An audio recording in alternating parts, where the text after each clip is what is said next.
taking the subway. Don't mind us, she just needs to use the elevator. Wait! Who are you?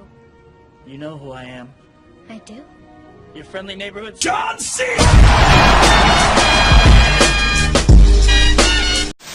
तो यारो कैसे हो? देखो, Spiderman Marvels की दुनिया का सबसे अतरंगी कैरेक्टर रहा है हमेशा से। स्पाइडरमैन की मूवीज हमेशा चलती ही हैं, इतिहास गवाह है। एंड अब स्पाइडरमैन होमकमिंग और फार फ्रॉम होम जैसी अमेजिंग मूवीज देखने के बाद सबके दिमाग में यही चल रहा है कि आगे क्या होगा। मतलब अवेंजर्स तो पहले ही बुरी तरह टूट चुके हैं एंड गेम के बाद। अब पूरी तरह उम्मीदें स्पाइडरमैन की अगली मूवी पर ही हैं। स्पाइडरमैन 3 में क्या हो सकता है उस पर काफी थ्योरीज बनी है, बट आज मैं मेन फोकस सिम्बियोट्स पर डालूंगा। एंड सिम्बियोट्स की वजह से स्पाइडरवर्स वाला कंसेप्ट मूवीज में कैसे आ सकता है उस पर थोड़ी सी बात करेंगे।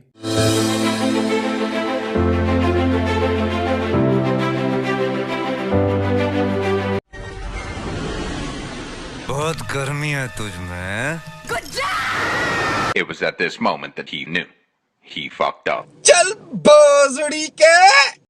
देखो, सबसे पहले तो एक जरिया ढूंढना पड़ेगा एमसीयू को कि किस तरह से उन्हें इंट्रोड्यूस करा सकते हैं। मतलब सिम्बियोट्स को किस तरह से एमसीयू में इंट्रोड्यूस कराया जा सकता है। मतलब वो अर्थ पर कैसे आए, अर्थ पर क्यों है, एंड अर्थ पर उन्हें अगर लाया है कोई तो कौन लाया। मुझे जहां तक लगता है ना, इस पूरी बात का मतलब सिम्बियोट्स के इंट्रोडक्शन का जिम्मा ना पूरा ये सिर्फ और सिर्फ टोनी स्टार्क के सर पर डाल देंगे। देखो, टोनी स्टार्क तो मर गए, तो स्टार्क एंटरप्राइजेज में अब क्या हो रहा है वो उनके कंट्रोल में नहीं है। एंड स्टार्क एंटरप्राइजेज में स्पेस रिसर्च से रिलेटेड अगर कुछ चीजें होंगी, एंड मुझे जहां तक लगता है वहां पर उन्होंने सिम्बियोट्स को ढूंढ लिया होगा। तो उन सिम्बियोट्स को ढूंढने के बाद जब तक टोनी स्टार्क जिंदा थे वो तो कुछ होने नहीं देते सिम्बियोट्स के साथ। मतलब एक एलियन स्पीशीज के साथ ऐसे रिसर्चेस करनी वो स्टार्क का स्टाइल नहीं है। तो और कौन इंट्रोड्यूस करा सकता है? मतलब टोनी स्टार्क की एंटरप्राइजेज में मान लो कि हाँ उन्हें सिम्बियोट्स मिले थे एंड स्टार्क एंटरप्राइजेज में वो सिम्बियोट्स संभाल कर रखे हुए हैं। बट स्पाइडरमैन 3 में ना हमें नॉर्मन ऑसबॉर्न नाम का भी एक कैरेक्टर देखने को मिलता है जो यार मतलब अनलाइक टोनी स्टार्क उसे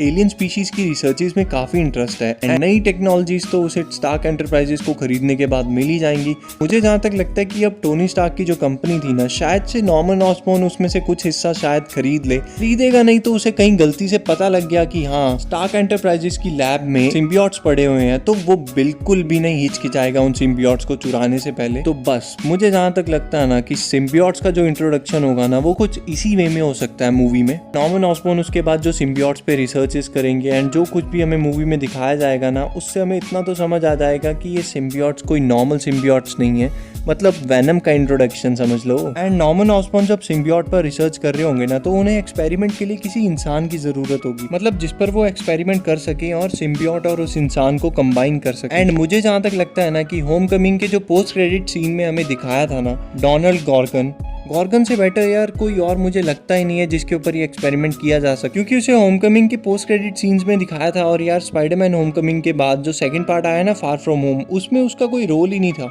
तो ये जहां तक मुझे इशारा कर रहा है ना, मुझे जहां तक लगता है कि ये स्पाइडरमैन 3 में एंड फिर जब गॉर्गन स्पाइडरमैन से लड़ने जाएगा ना वेनम बनकर, तो मुझे जहां तक लगता है कि वेनम गॉर्गन को छोड़कर स्पाइडरमैन को ही अपना होस्ट बना लेगा। ऐसा इसलिए क्योंकि यार गॉर्गन ऑब्वियसली स्पाइडरमैन से कमजोर है। दूसरा रीजन ये भी हो सकता है कि यार कॉमिक सीरीज और कार्टून्स में हम देख चुके हैं कि स्पाइडरमैन और वेनम का जो बॉन्ड बना था ना वो काफी अमेजिंग था एंड हम सबको मतलब फैंस को भी बहुत मजा आया था स्पाइडरमैन को एक ब्लैक सूट में देखने में। बट समय के चलते स्पाइडरमैन और डार्क बन जाएगा, मतलब उसका कैरेक्टर और डार्कर और मतलब एकदम अजीब हो जाएगा एंड फिर धीरे धीरे सारा मजा किरकिरा होने लगता है। इसलिए स्पाइडरमैन उस वेनम को अपने बॉडी से जैसे तैसे करके अलग कर लेगा एंड तब गॉर्गन जब एक आम इंसान बन जाएगा तो ऑसबॉर्न उस पर एक और एक्सपेरिमेंट करेगा एंड फिर गॉर्गन बन जाएगा स्कॉर्पियन, जो कि उसकी कॉमिक्स और कार्टून सीरीज में एक्चुअल आइडेंटिटी थी। फिर गॉर्गन स्कॉर्पियन की ताकत के साथ स्पाइडरमैन से फिर से एक और बार लड़ेगा। एक ट्विस्ट आ सकता है, we all know black Spiderman जो था वो कुछ ही दिनों की बात, मतलब स्पाइडरमैन एक्चुअल में वेनम वाली कैटेगरी का पर्सन है ही नहीं, मतलब उसे वेनम अच्छा ही नहीं लगता। इसीलिए वेनम स्पाइडरमैन की बॉडी को छोड़कर फिर से गॉर्गन की बॉडी को अपना होस्ट बना लेगा।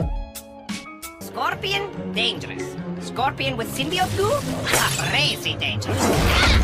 एंड फिर डॉक ऑक और रेवन किंग जैसे कैरेक्टर्स को एक साइड एंट्री देकर मूवी में यार सिनिस्टर सिक्स को असेंबल किया जा सकता है। एंड हम सब जानते हैं कि स्पाइडरमैन अकेला सिनिस्टर सिक्स को नहीं संभाल सकता। यहाँ पे जरूरत पड़ सकती है स्पाइडरवर्स की। मतलब एक बार सोचो कितना अमेजिंग होगा वो सब। पार्कर, माइल्स, अमेजिंग स्पाइडरमैन, मतलब सबके सब मिलकर कोलैब करेंगे, फिर बनेगा एक स्पाइडरवर्स। सच कहूँ इस चीज को देखने के लिए ना, मतलब एक थिएटर में एक बड़े पर्दे पे इस चीज को देखने के लिए मैं बहुत टाइम से तरस रहा हूँ। एनिमेशन में भी देखने को मिला था हमें स्पाइडरमैन इनटू स्पाइडरवर्स में, बट यार उसमें इतना मजा नहीं आता जितना आपको रियलिटी में देखने को मजा आता है। एंड अगर डिफरेंट यूनिवर्सेस के स्पाइडरमैन इकट्ठे हो सकते हैं तो फिर यार डिफरेंट यूनिवर्सेस के विलन्स क्यों नहीं, मतलब वेनम क्यों नहीं। मैं तो ये सोच रहा हूँ कि फ्लैश थॉम्पसन जिस यूनिवर्स में वेनम होगा, अगर यार वो जब टकराएगा दूसरे यूनिवर्स के वेनम से तो क्या होने वाला है। एक बात और याद रखना, टॉम हार्डी का वेनम और कार्नेज भी तो आ सकते हैं। वो कितना सही होगा यार, एक बुरा वेनम वर्सेस एक अच्छा वेनम। तो मतलब सबसे ताकतवर वेनम कौन हो सकता है। मतलब एक स्पाइडरवर्स के साथ साथ हमें एक वेनम वर्स भी देखने को मिल सकता है। सच कहूँ मुझे ज्यादा मजा वेनम वर्स देखने में आएगा। देखो स्पाइडरवर्स वाली चीज तो हम पहले ही एक एनिमेटेड मूवी में देख चुके हैं। बात रही वेनम वर्स की,